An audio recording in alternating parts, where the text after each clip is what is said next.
Haleluya. Di minggu yang kedua dari tema kita di sepanjang bulan ini, yakni press on atau bergerak maju terus.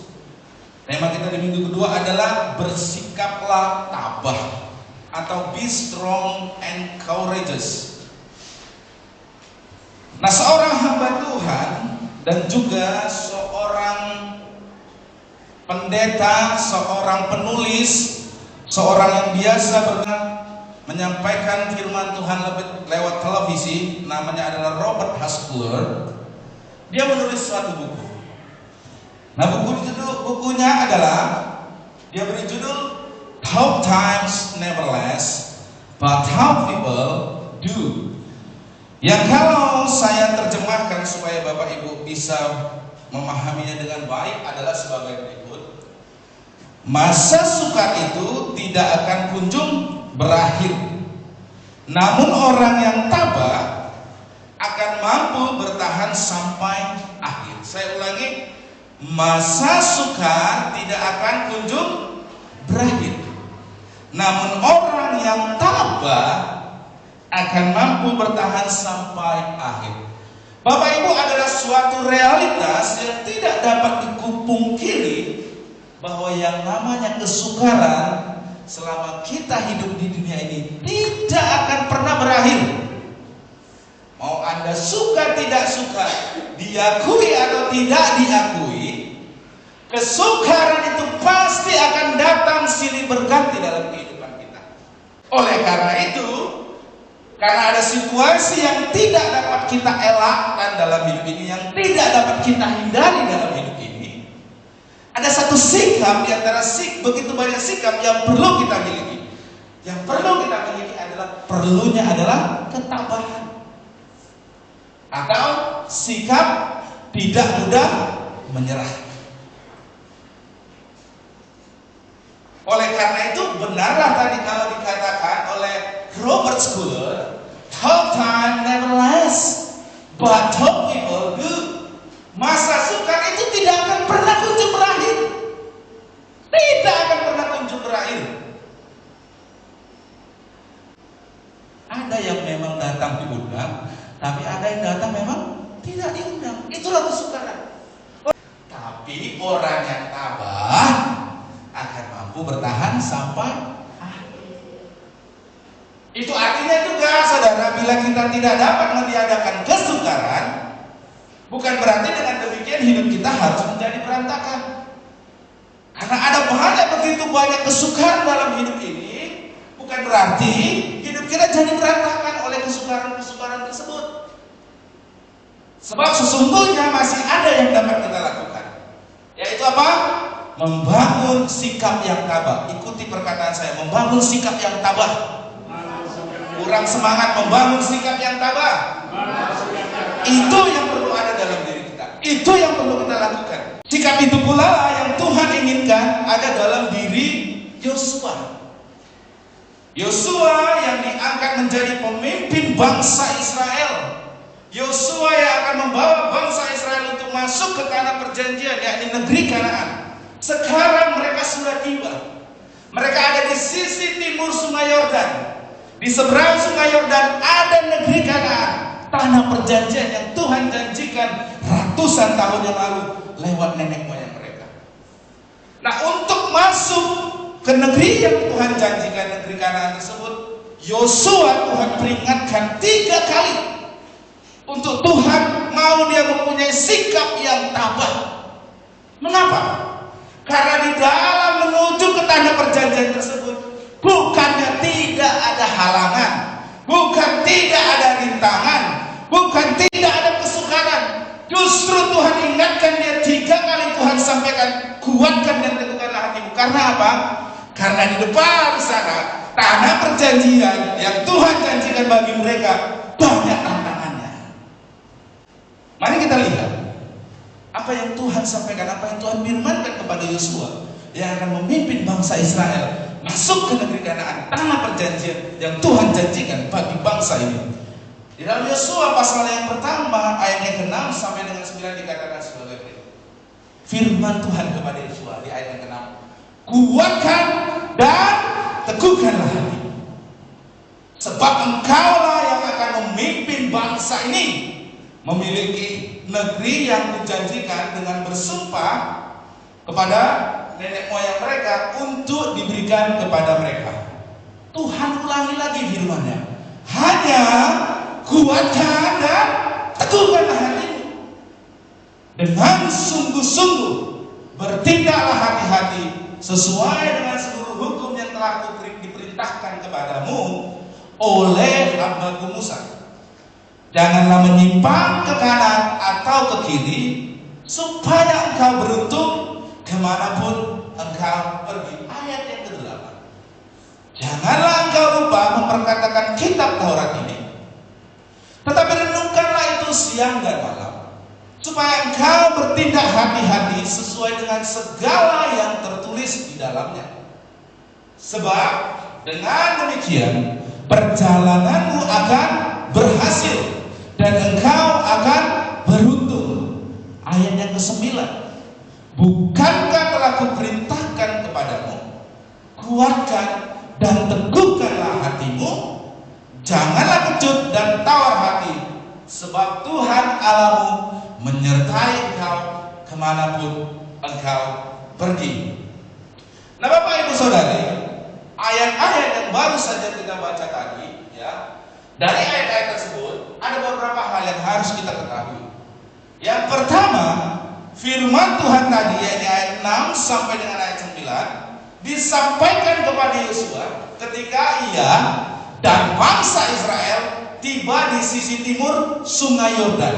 Di hadapan mereka ada Sungai Yordan, di depan sana ada negeri Kanaan. Dan firman Tuhan disampaikan ketika Yosua, sebagaimana kita baca di minggu dan kita pelajari di minggu lalu, diangkat menjadi pemimpin. Kenapa? Karena Musa yang sebelumnya yang membawa bangsa Israel keluar dari tanah Mesir menuju tanah negeri Kanaan ini, saudara, yang telah membawa bangsa Israel selama kurang lebih 40 tahun tadi, sudah meninggal, saudara. Waktu udah mau sampai ini, udah di sisi timur ini Sungai Yordan, mereka sana negeri Kanaan, Musa hamba Tuhan yang telah memimpin mereka sebelumnya itu bangsa Israel meninggal. Dan Yosua dipilih Tuhan untuk menggantikan Musa hamba Tuhan tadi yang telah meninggal tadi, yang sebagaimana kita pelajari di minggu lalu, yang dicatat di dalam Yosua pasal yang pertama ayat yang kedua. Nah, ketika mereka tiba di tempat tersebut, sebagaimana dicatat ayat yang kedua, Musa meninggal dunia.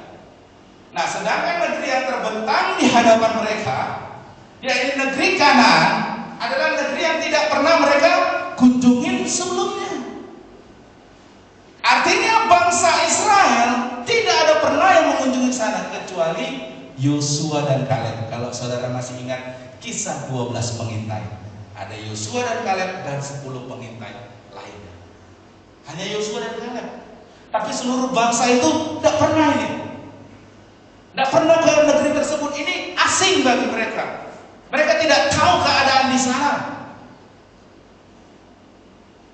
Di antara mereka hanya Yosua dan Kaleb yang pernah menginjakkan kaki di negeri tersebut. Nah, 40 tahun yang lampau, ketika Yosua dan 10 pengintai Yosua dan Kaleb dan 10 pengintai lain, waktu mereka melihat negeri Kanaan itu, tentu Yosua pasti masih mengingat. Kenapa? Betapa kuatnya pertahanan militer bangsa negeri Kanaan. Belum lagi negeri Kanaan itu dihuni oleh orang-orang enak, penduduk Kanaan yang bertubuh tinggi besar, ibarat ini si Rolin dari Asia mau tiba-tiba mau menjajah Amerika, bangsanya besar-besar, tinggi-tinggi. Rolin segini ya kan, sama kayak saya. Lawannya orang bule berapa? 2 meter 1 cm, 2 meter 2 cm, kan raksasa kan? Begitulah. Kalau saudara masih ingat cerita ini, dari 12 pengintai yang pergi, hanya Yosua dan Kaleb yang mengatakan kata-kata yang positif. 10-nya apa? Ngomel menggerutu. Mana mungkin kita bisa masuk negeri Kanaan itu? Di sananya orangnya kuat-kuat, ada lagi orang enak ini tubuhnya besar-besar. Udahlah, nggak usah kita lanjutkan perjalanan, balik aja kita ke Mesir. Itu yang membuat Tuhan marah. Akhirnya menghukum seluruh generasi pertama yang keluar dari bangsa Mesir, orang Israel yang keluar dari tanah Mesir, generasi pertama itu mati di padang gurun semua. Tidak ada yang masuk. Kenapa? Mereka memberontak. Kenapa? Ketika tahu ada kesukaran, mereka lebih pilih mundur. Lebih baik jadi budak daripada harus berperang masuk ke negeri tanah perjanjian yang Tuhan janjikan. Dan Yosua tentu masih ingat, waktu Yosua mengatakan hal-hal yang positif, Yosua hampir dilempari batu sama Kaleb. Kalau saudara baca kisah ini, kenapa? Mereka bangsa itu marah semua. Kenapa kami dibawa untuk masuk ke negeri Kanaan, negeri yang sangat kuat, penduduknya juga hebat-hebat, ngapain kami dibawa ke sana? Yosua sama Kaleb berusaha menenangkan, mengeluarkan kata-kata yang positif.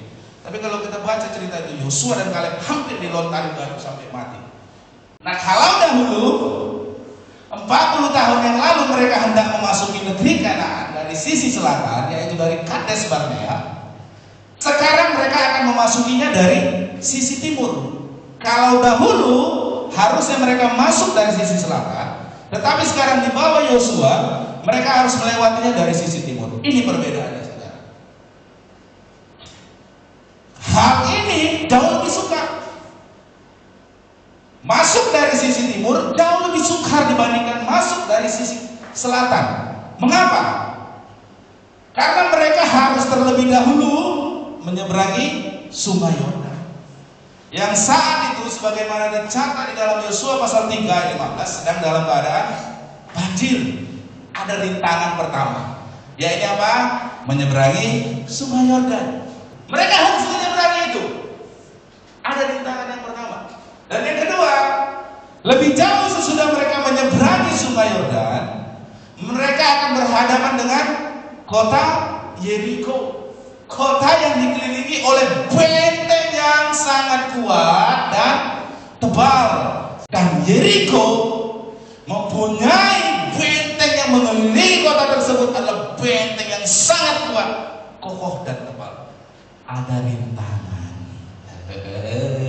ada kesukaran, sekalipun ada janji Tuhan. Amin, Bapak Ibu. Amin. Tuhan memang berjanji memberikan negeri Kanaan, tanah perjanjian itu, tapi bukan ujuk-ujuk langsung nyampe enak, saudara. Amin. 40 tahun yang lalu orang Kanaan juga sudah mendengar bahwa bangsa Israel berniat untuk masuk dan menduduki negeri mereka.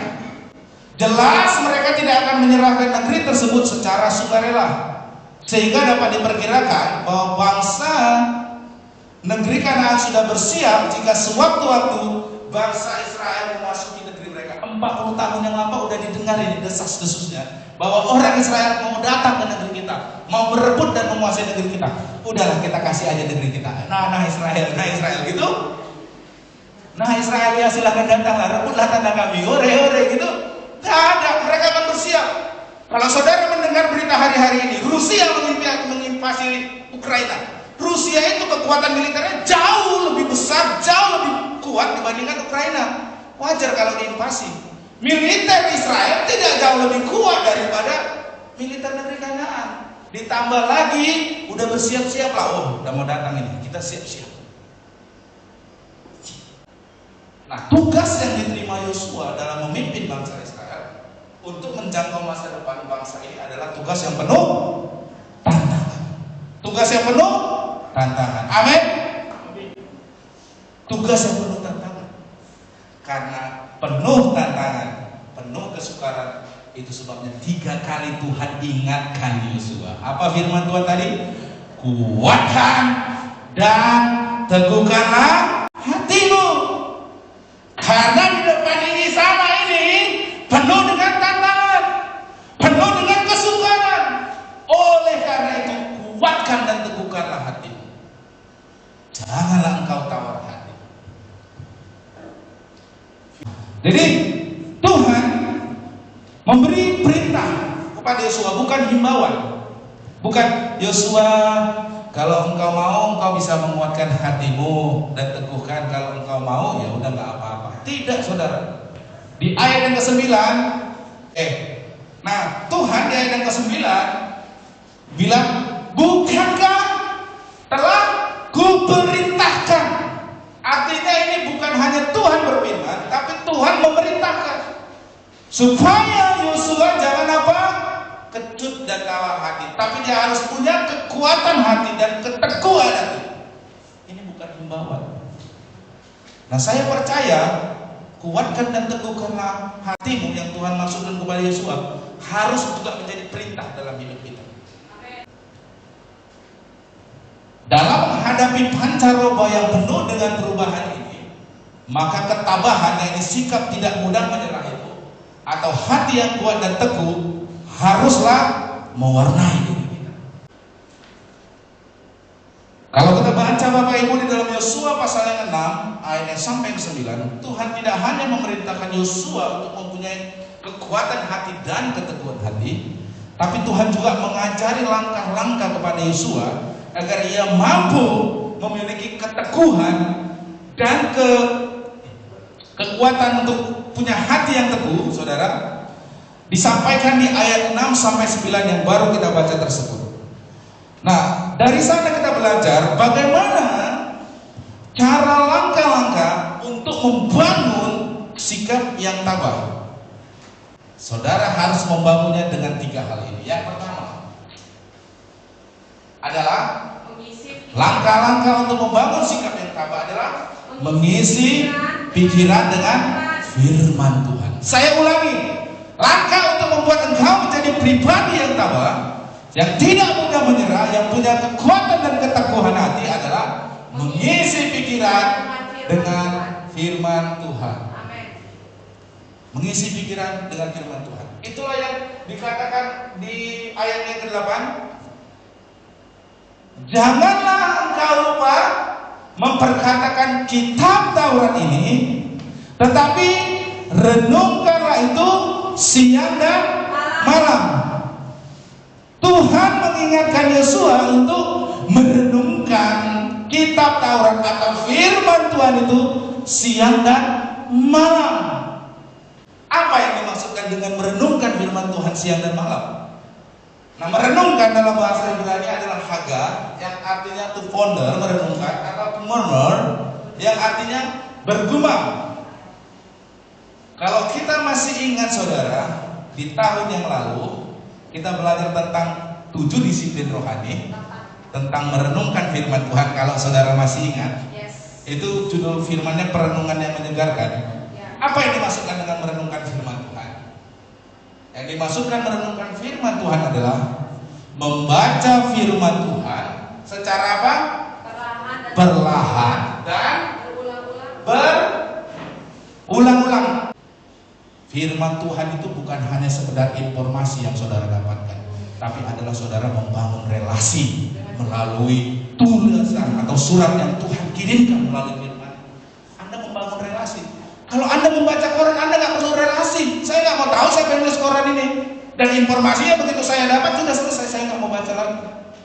Ada yang pernah baca berulang-ulang? Tidak. Kenapa? Karena Anda tidak membangun relasi apapun dengan seorang yang menuliskan koran tersebut. Kalau saudara merenungkan firman Tuhan seperti surat cinta tadi, Anda akan baca perlahan dan Anda akan mengulang-ulang mengingat setiap kalimat yang dituliskan di sana. Engkaulah Tuhan kekasih jiwaku. Oh ya.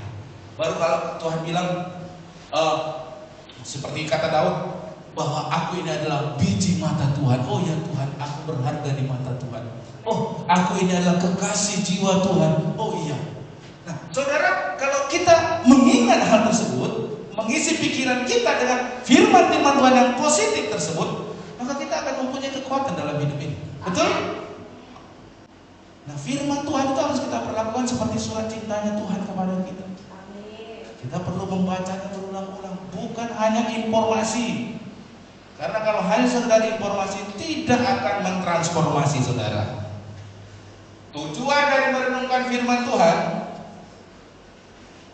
bukan sekedar untuk memperoleh informasi, namun juga untuk mempererat relasi kita dengan Tuhan. Tujuan dari merenungkan firman Tuhan bukan untuk sekedar untuk memperoleh informasi, namun juga untuk mempererat relasi kita dengan Tuhan. Relasi tersebut yang akan mentransformasi diri kita. hubungan tersebut yang akan mengubahkan hidup kita. Amin. Oleh karena itu, relasi yang akan mentransformasi kita. Semakin kita mengenal Tuhan melalui firman-Nya, itulah yang akan mengubahkan hidup kita. Amin. Makanya kenapa firman Tuhan tidak mengubah hidup kita? Karena hanya sekedar informasi.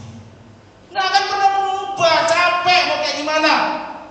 Kalau saudara, makanya kemarin saya bilang sama Ibu Ming, memang ada orang di dunia ini memang ditakdirkan untuk menjadi bebal, nggak bisa dibilangi sama firman Tuhan. Kenapa?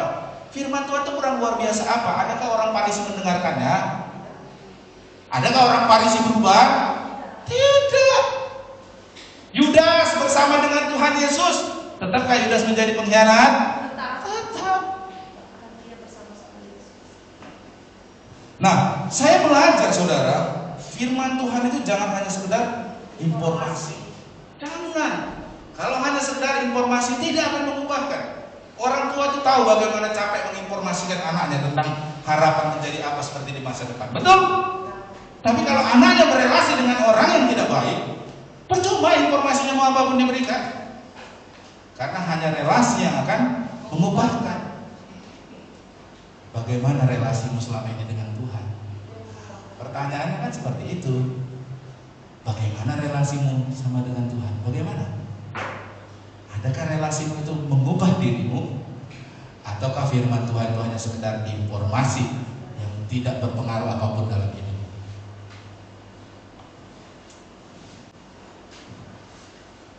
Untuk membangun sikap yang tabah, kita perlu merenungkan firman Tuhan, perlu mengisi pikiran kita dengan firman Tuhan. Saya suka kali dengan apa yang disampaikan oleh Francis Schaeffer, seorang filsuf, seorang teolog. You do what you think what you believe. Kamu melakukan apa yang kamu pikirkan, dan apa yang kamu pikirkan itu berasal dari apa yang kamu percayai. Sekarang apa yang kamu percayai? Kalau kata firman Tuhan, iman timbul dari pendengaran. Pendengaran akan firman Tuhan. Kalau sistem kepercayaanmu dibangun oleh karena mengisi pikiran firman Tuhan itu ke dalam pikiranmu, itu yang akan membuat apa yang menjadi sistem kepercayaanmu akan berpengaruh kepada apa yang kamu pikirkan, dan apa yang kamu berpikirkan akan berpengaruh pada apa yang akan kau lakukan. Itu langkah pertama untuk membangun sikap yang tabah. Yang kedua, langkah untuk membangun sikap yang tabah adalah mengucapkan kata-kata yang sesuai dengan firman Tuhan. Di ayat ke-8 dikatakan, oh nggak bisa, bantu aja, nggak bisa nih. Ya, dikatakan di ayat 8, janganlah engkau lupa memperkatakan kitab Taurat ini. Nah, kata-kata itu saudara punya kekuatan untuk mengubah seseorang, menguatkan seseorang, tapi kata-kata itu juga punya kekuatan untuk melemahkan seseorang. Terlebih kata-kata yang negatif. Bukan hanya kalau ada orang bilang ketika kita mau berusaha, alah udahlah kau nggak mampu, alah apa bisa apa kau, memang kau cuma kemampuanmu segini. Seringkali kita akan terpengaruh oleh kata-kata tersebut. Betul? Setiap kata-kata yang melemahkan itu seringkali kita terima, dan itu akan membuat kita mudah menyerah. Nah oleh karena itu di ayat yang kita baca tadi, Tuhan ingatkan untuk bisa dia mempunyai ketabahan, janganlah lupa memperkatakan firman.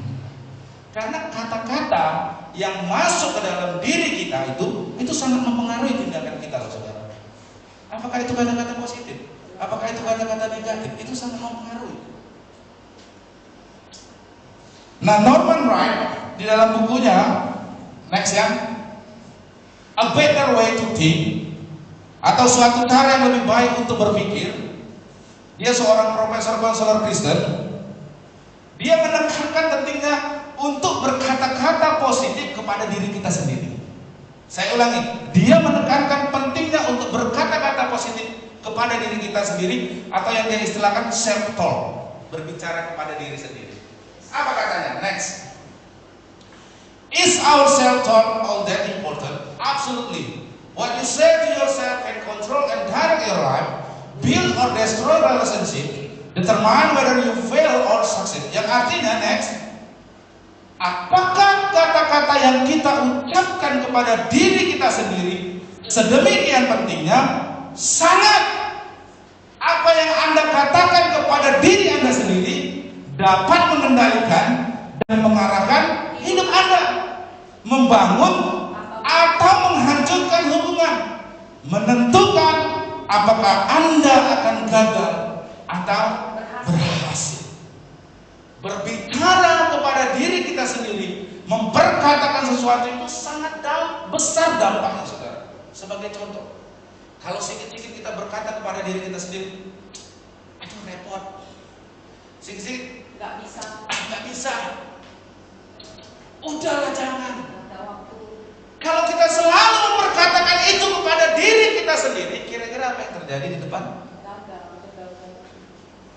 Kira-kira apa yang terjadi, saudara?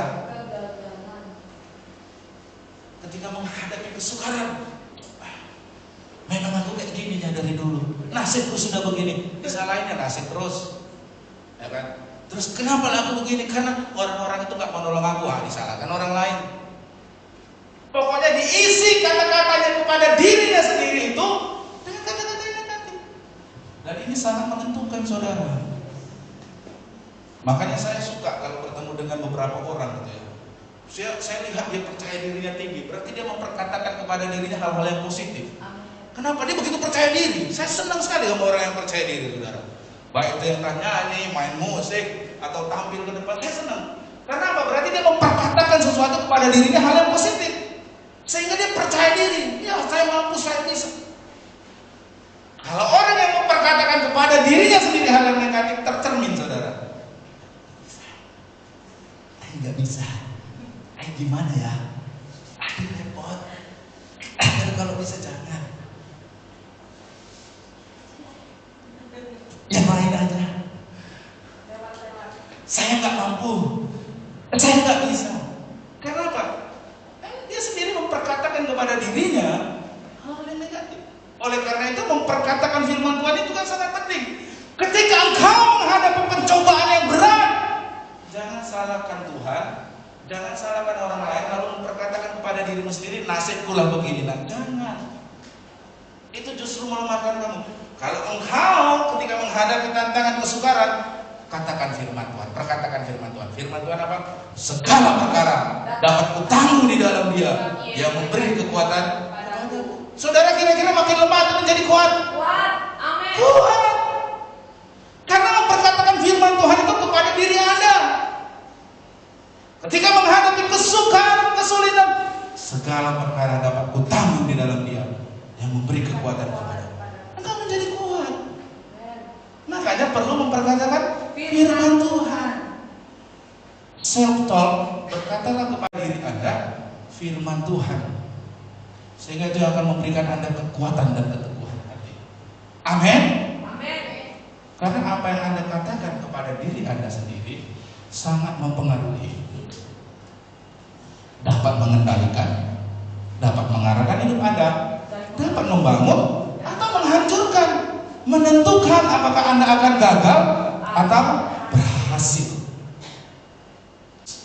Cara gampangnya untuk memperkatakan firman Tuhan dalam kehidupan kita, seperti yang kita pelajari di minggu lalu, adalah dengan memuji-muji nama Tuhan. Itu paling simpel, saudara. Karena apa? Ketika kita memuji-muji nama Tuhan, kita percaya akan kebesarannya, dan kebesaran setiap kata-kata yang kita ucapkan tentang kebesaran Tuhan itu akan memuatkan dan meneguhkan hati kita. Cara yang paling sederhana untuk memperkatakan firman Tuhan kepada diri kita sendiri adalah dengan cara memuji-muji Tuhan, saudara. Ketika saya memuji-muji Tuhan seperti lagu pujian yang baru dinaikkan, hati saya itu mendapatkan kekuatan, saudara. Saya mendapatkan kekuatan baru. Itulah memperkatakan tadi, memperkatakan hal yang positif kepada diri kita. Salah satu cara yang paling sederhana adalah dengan memuji-muji nama Tuhan. Oleh karena itu, ketika engkau mengalami masalah yang berat, engkau tidak tahu harus berbuat apa, yang paling utama saya sarankan, pujilah nama Tuhan. Amin. Ambil waktumu menaikkan pujian kepada Tuhan. Itu akan memperteguh, memberikan engkau kekuatan secara spiritual dan secara moral. Engkau akan mampu berdiri. Amin, saudara. Amin. Itulah pentingnya kata-kata yang positif, bisa membangun dan meneguhkan hati saudara. Yang ketiga, langkah-langkah untuk membangun sikap yang tabah adalah mengambil tindakan yang selaras dengan firman Tuhan. Next, yang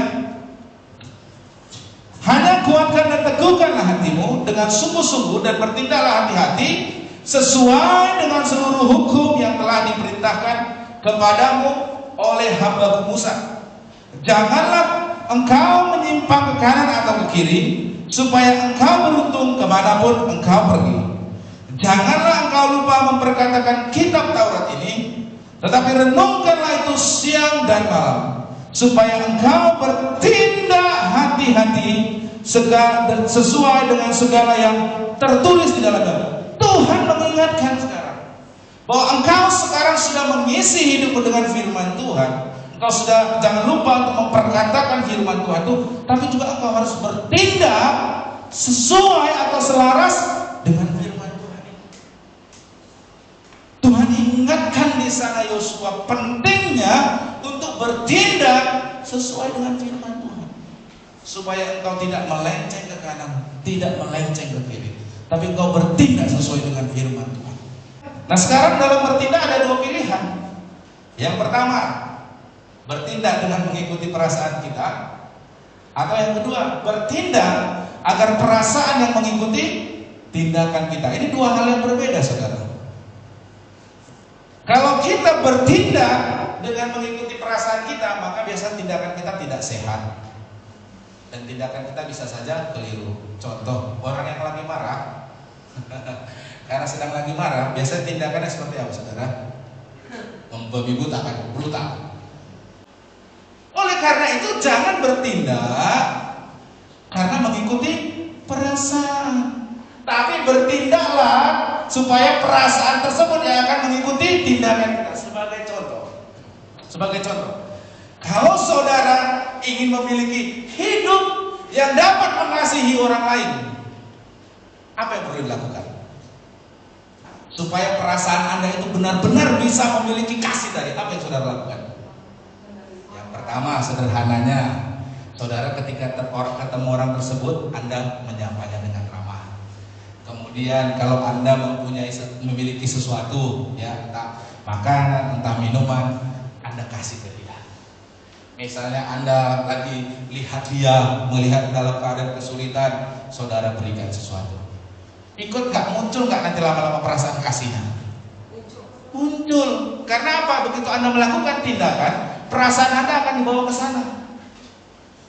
Tapi kalau cuma sekedar perasaan, tak diikuti tindakan, ya betul, mengasihi. Saya ada loh mengasihi Samuel, tapi tak ada tindakannya.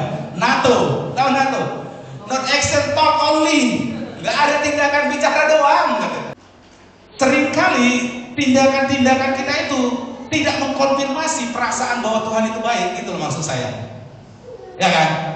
Tindakan-tindakan kita itu tidak mengkonfirmasi bahwa Tuhan itu baik. Sebagai contoh, ini sebagai contoh. Kalau saudara memberikan ini iuran per bulan ini, Tuhan memberkati saudara tidak? Berkati kan? Tapi seringkali kita tidak bertindak untuk melakukan itu. Kita tidak membuktikan bahwa perasaan kita bahwa Tuhan itu baik, yang akan memberikan kita segala yang kita perlukan, kita cukupkan itu. Kita tidak mengikuti itu dengan tindakan. Jadi kita hanya percaya bahwa Tuhan itu baik, Dia akan menolongmu, memberiku berkat-berkat. Tapi tindakanmu itu tidak mau mengkonfirmasi bahwa memang benar Tuhan itu yang akan memberikan engkau berkat. Gitu. Jadi hanya sekedar di perasaan aja. Paham maksud saya ya? Jadi tindakan itulah yang perlu dilakukan terus-menerus agar perasaanmu itu benar-benar mengikutinya. Kalau tindakanmu terus memberi, terus engkau memberi, perasaanmu nanti engkau akan tertanam seperti memang benar. Kalau saya memberi, Tuhan pasti akan memberikan segala yang saya perlukan. Dia akan mencukupkan segala yang perlukan. Dikonfirmasi kan? Amin. Kalau engkau bilang saya mengasihi Tuhan, ya, tapi tindakan-tindakanmu tidak mengkonfirmasi itu, maka itu hanya sekedar di perasaan. Karena pada akhirnya tindakan-tindakan kita itu juga akan membentuk emosi atau perasaan dalam hidup kita. Jadi dalam hidup ini perlu kita bertindak, terlebih lagi bertindak sesuai dengan firman Tuhan, bukan bertindak asal-asalan ya Bapak Ibu. Kalau kita memberi tadi, itu merupakan bentuk perintah Tuhan nggak untuk melakukan tindakan tersebut? Bentuk perintah Tuhan. Kalau kita melakukannya terus-menerus, itu akan mengubahkan perasaan kita bahwa kita tidak cukup, selalu kurang dan sebagainya. Itu juga yang akan membuktikan kepada kita bahwa ternyata ketika saya memberi, saya semakin diberkati. Perasaan itu saudara rasakan sendiri. Amin. Nah, Tuhan berpesan agar Yosua menjadi pelaku firman. Itu bukan hanya Yosua diingatkan Tuhan supaya dia merenungkan firman Tuhan. Bukan hanya Yosua disuruh memperkatakan firman Tuhan, tapi Yosua juga bertindak. Amin. Amin Bapak Ibu. Penting di sini bertindak. Kalau saudara hanya sekedar mengisi, bagus firman Tuhan, memperkatakan firman Tuhan kepada diri Anda sendiri, itu bagus, tapi perlu action. Amin. Perlu apa? Tindakan. Oleh karena itu, ketika saya ulang sekali, ketika engkau mengalami kesulitan, tantangan, problem, hal-hal yang mungkin di luar kemampuan, hal yang pertama, tindakan yang pertama engkau lakukan harusnya datang kepada Tuhan, supaya setiap perasaanmu yang negatif tadi tidak mengontrol tindakanmu, tapi tindakanmu yang positif tadi yang akan mengontrol, mengalahkan perasaan yang negatif tadi. Amin. Amin Bapak Ibu. Ya Tuhan, pujian yang kami naikkan Tuhan adalah perkataan kami Tuhan, bahwa Engkau Tuhan turut bekerja dalam segala hal dalam hidup kami ya Tuhan. Kami aman di dalam-Mu ya Tuhan, sebab Engkaulah perisai pelindung kami Tuhan, Engkaulah benteng pengharapan kami, Engkaulah Yesus Tuhan kami ya Bapa. Dalam kehidupan ini sekalipun badai bergelora, badai akan datang silih berganti, kami tidak akan takut ya. Amin. Karena Engkau beserta dengan kami. Tuhan adalah gembalaku, takkan kekurangan aku. Ia menuntunku ke padang rumput yang hijau, Ia menyegarkan jiwaku. Sekalipun aku berjalan di dalam lembah kegelapan, aku tidak takut bahaya, sebab gadamu dan tongkatmu itulah yang akan menyertai aku. Amin ya Tuhan. Kami mau percaya setiap perkataan firman-Mu ya Tuhan. Itu mau kami perkatakan kepada diri kami ya Tuhan, supaya tindakan kami selaras dengan firman Tuhan. Sehingga di dalam hidup ini ya Tuhan, sekalipun kesukaran tidak akan pernah berakhir selama kami hidup di dunia ini, tapi dengan ketabahannya ini bersandar kepada firman-Mu Tuhan, melakukan firman-Mu Tuhan, kami bisa sampai kepada garis akhir ini tetap bertahan ya Bapak.